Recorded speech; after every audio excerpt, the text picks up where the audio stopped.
Hi, wir sind zwar keine Mädchen oder Puppen, aber erzählen euch heute trotzdem etwas zu dem Hina-Matsuri oder auch Mädchenpuppenfest.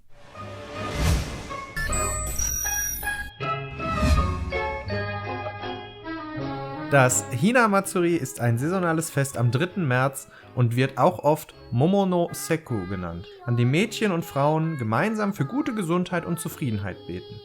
Momo bedeutet dabei Pfirsich, was ziemlich gut passt, da gerade in dieser Zeit die Pfirsichbäume blühen. Dieses Fest wird auch als Pendant zum Knabenfest am 5. Mai gesehen, welcher allerdings mittlerweile Children's Day heißt. Also kein Fest mehr für uns Männer.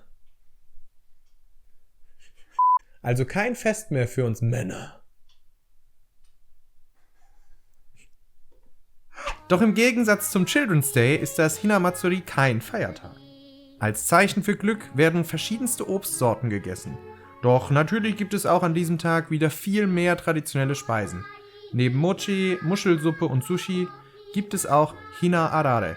Das sind japanische Reispuffer, die aussehen wie Konfetti, weil sie in bunten Farben kommen und eine kleine, runde oder ovale Form besitzen. Dabei steht Weiß für den Schnee, Grün für die Baumknospen und Pink für das Leben.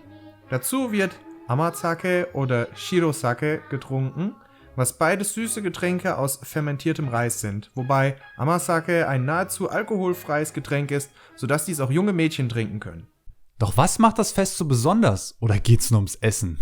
Nein, bei diesem Fest geht es nicht nur ums Essen, sondern hauptsächlich um das Aufstellen von Puppen auf verschiedenen hohen Plattformen.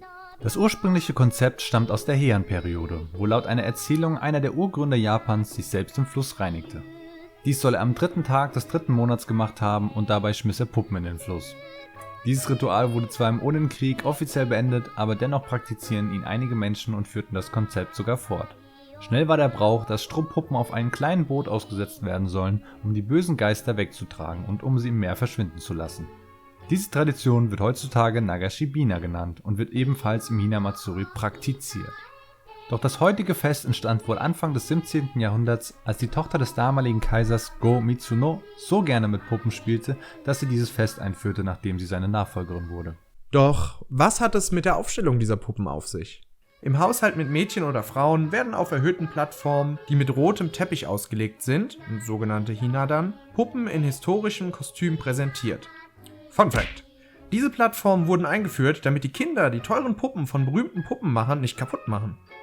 Das Aufstellen wird meist 3 Wochen vor Beginn des Festes vorgenommen und muss spätestens am Tag des 3. März abgebaut werden.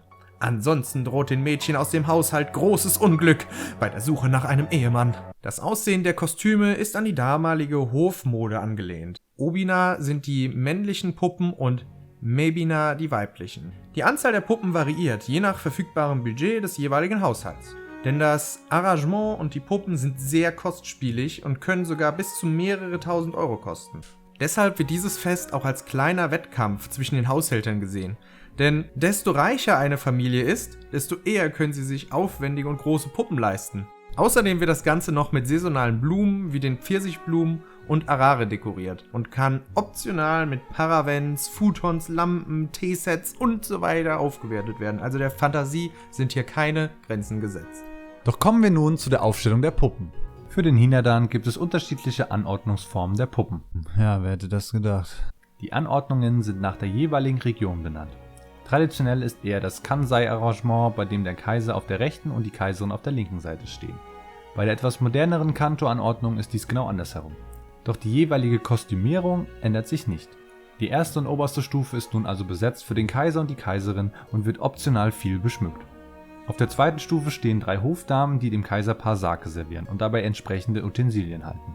Auf der dritten Stufe befinden sich 5 Musiker, 4 davon halten bestimmte Instrumente wie Trommeln und Flöten, während der 5. lediglich singt. Doch wer mehr Platz und Geld hat, kann auch bis zu 10 Musiker platzieren. Denn mehr ist besser. Auf der 4. Stufe stehen die 2 Minister, die teilweise mit Waffen dargestellt werden. Auf der 5. Stufe haben wir dann die 3 Beschützer des Kaiserpaars und noch mehr Dekoration. Auf Stufe 6 und 7 werden alle möglichen Dekorationen mit unterschiedlichsten Bedeutungen platziert oder auch noch eine Zusatzstufe mit Poeten integriert. Falls ihr das jetzt einmal selbst ausprobieren und die Puppen platzieren wollt, dann könnt ihr gerne mal diese App auschecken. Ihr habt richtig gehört, es gibt für diese ganze Prozedur eine App, die euch hilft, die richtige Aufteilung der Puppen zu lernen. Diese App wurde im Jahr 2017 von einer 81-jährigen alten Dame entwickelt, also quasi eure Oma. Die App heißt Hinadan und kann sich jederzeit im App Store eures Vertrauens heruntergeladen werden. Die ist bestimmt rechts. Oh, Die in der Mitte. oh, Und die links. let's go. So muss das. So, und jetzt kommen die zwei. Jetzt kommt Mr. Takasago und Mrs. Takasago. Okay. Da die Empress auch schon rechts ist, ist die auch rechts. You have done very well. Now you know how to decorate the Hinadan. Nice, danke. I hope you will study the history of Japan in the future. Ja, das machen wir gerade. Thank you. Heiliger Rosamas. Die jüngere Generation mit einer App zu erreichen und dadurch ein Stück Tradition und Kultur zu vermitteln, ist die wahrscheinlich beste Idee, die diese Frau haben konnte. Sie hat sogar bei einem TED-Talk eine Rede gehalten. Links zu beiden findet ihr in der Videobeschreibung. Und zu guter Letzt, wie ihr es immer von uns kennt, kommt jetzt ein ellenlanger Satz mit Orten und Uhrzeiten, wo ihr das Ganze am besten sehen könnt.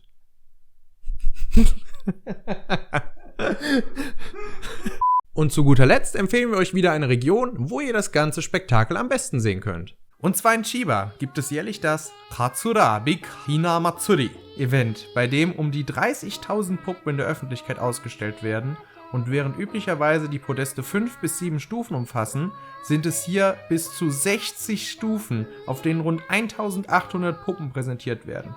Also solltet ihr im Zeitraum Mitte, Ende Februar bis 3. März in Japan sein, solltet ihr das auf keinen Fall verpassen. Ja, und damit sind wir auch schon am Ende dieses heutigen Videos angekommen. Wir hoffen, ihr habt was gelernt und wir konnten euch ein bisschen Inspiration für eine zukünftige Reise mitgeben. Wenn euch das Video gefallen hat, lasst gerne ein Like und ein Abo da, würde uns super freuen. Schaut auch gerne mal in die Videobeschreibung, da sind noch ganz viele andere Links verlinkt. Ja, und damit macht's gut und bis zum hoffentlich nächsten Video. Tschüss.